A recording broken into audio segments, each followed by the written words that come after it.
नमस्कार दोस्तों, एक बार फिर आपके सामने जुड़ गया हूं कुछ नया लेकर। आप अपने आप को कोसते हैं, तुच्छ समझते हैं, छोटा समझते हैं। ये भूल जाइए। इस वीडियो को देखने के बाद आप कभी अपने आप को कोसेंगे नहीं, क्योंकि आज इस वीडियो में मैं 5 मिनट में आपको ये चीज बताने वाला हूं, एक ऐसे व्यक्ति के बारे में बताने वाला हूं कि अपने जीवन में स्ट्रगल क्या होता है नस नस में बैठा लिया था कि मुझे स्ट्रगल में ही जीना है, और अंत में अपने बुलंदियों पर, उस बुलंदी पर पहुंचकर बता दिया कि कितना सहनशील और कितना ताकतवर और कितना जज्बे जुनून वाला वो व्यक्ति था।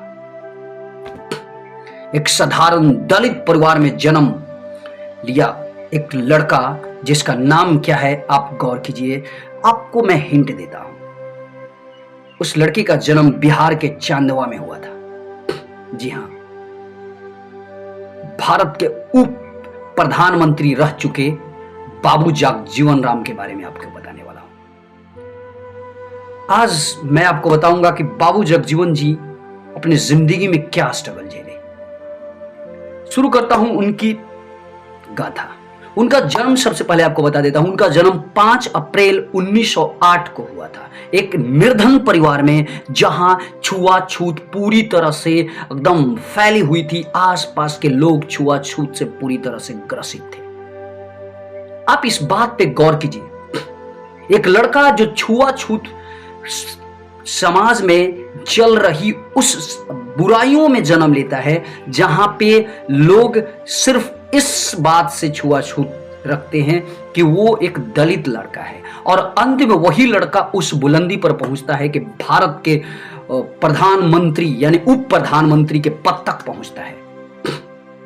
आप गौर कीजिए इस बात पे। ये बात आपके सामने मैं क्यों रख रहा हूं, ताकि आपको ये चीज सीखने को मिले कि आप उतना भी नहीं कष्ट झेल रहे हैं जितना हमारे पहले जब चली गई वो पीढ़ी वो झेल कर चली गई। हम तो उनसे बहुत बेहतर हैं, तो फिर हम क्यों अपने लक्ष्य पे जाने से कतराते हैं? क्यों?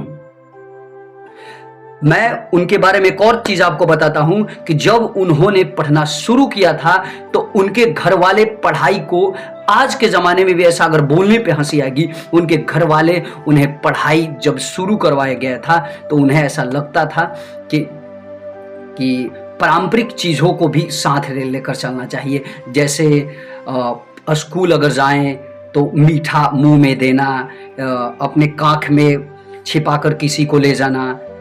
अब आप ये गौर कीजिए इस बात को कि कोई लड़का अगर पढ़ने जाता है तो बास्ता को कांख में छिपाकर जाता हो, कैसा लगेगा? सिर्फ इसलिए उनके पेरेंट्स उन्हें कांख में छिपाकर बस्ता देते थे ताकि कोई दूसरा लड़का देखकर ये ना बोले कि देखो दलित का भी लड़का पढ़ने चला। दोस्त, आप तो बहुत ऊपर हैं, आप तो वो कर सकते हैं। आज भारत और पहले की भारत में बहुत अंतर है दोस्त। आज हम पूरी तरह से बदल गए हैं। आज हम आजाद हैं, किसी के गुलामी में नहीं जी रहे हैं। फिर क्यों हम अपने लक्ष्य पे जाने में कतराते हैं? हमें 1% इसके बारे में नहीं सोचना चाहिए कि हमारे पास क्या कठिनाइयां हैं, क्या मुसीबतें हैं। अगर आप इस बात को आंकने लगेंगे कि मेरे पास ये चीज है इसलिए मैं नहीं करूंगा, उसके पास कुछ नहीं था इसलिए उसने सब कुछ कर लिया, तो ये आपका भूल है, क्योंकि हर इंसान के पास वो चीजें होती हैं, यानी कठिनाई। एक और चीज आपको पूरी तरह से 100% सही है। आप जहां रहते होंगे वहां समस्या होगी, तो फिर आपके दिमाग में यह बात आता होगा कि मैं यहां से जगह बदल दूंगा तो यह समस्या दूर हो जाएगी। 100% सही बात है। लेकिन दोस्त, जब किसी दूसरे नए जगह पे जाते हैं तो वहां नई किस्म की समस्याएं शुरू हो जाती हैं। इसका मतलब समस्या कभी आपको पीछा छोड़ने वाली नहीं है। तो फिर क्यों आप समस्या से डरते हैं? क्यों? आपके शरीर में अगर घाव होता है तो आप अंग नहीं काट देते, आप कोशिश करते हैं कि किसी तरह से घाव को ठीक कर दूं। इसका मतलब यह नहीं कि आपके पीछे अगर समस्या पड़ जाए तो आप उस काम को ही छोड़ दें। आप कोशिश कीजिए कि समस्या ऑटोमेटिकली हट जाए। तो यही मनुष्य का कर्तव्य है।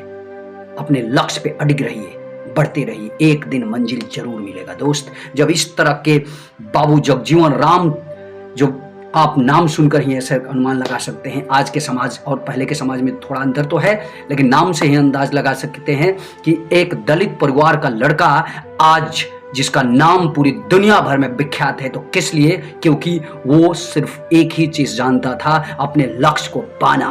तो आप भी ये कोशिश कीजिए, अपने लक्ष्य को पाइए, बढ़ते रहिए, कभी आप हारेंगे नहीं, या तो सीखेंगे या तो जीतेंगे। ये मेरा शुभकामना है आप सभी को। तो आज के लिए बस इतना ही। एक बार फिर मैं जा रहा हूं, और आपसे विदा लेने से पहले मैं आपको बता दूं कि अगर आप इस चैनल पर न्यू है तो सब्सक्राइब जरूर कर दीजिएगा, और साथ ही साथ बेल आइकन को भी प्रेस कर दीजिएगा, ताकि इस तरह के मोटिवेशनल वीडियोज आपको हमेशा मिलते रहे। बस आज के लिए इतना ही। नमस्कार, जय हिंद।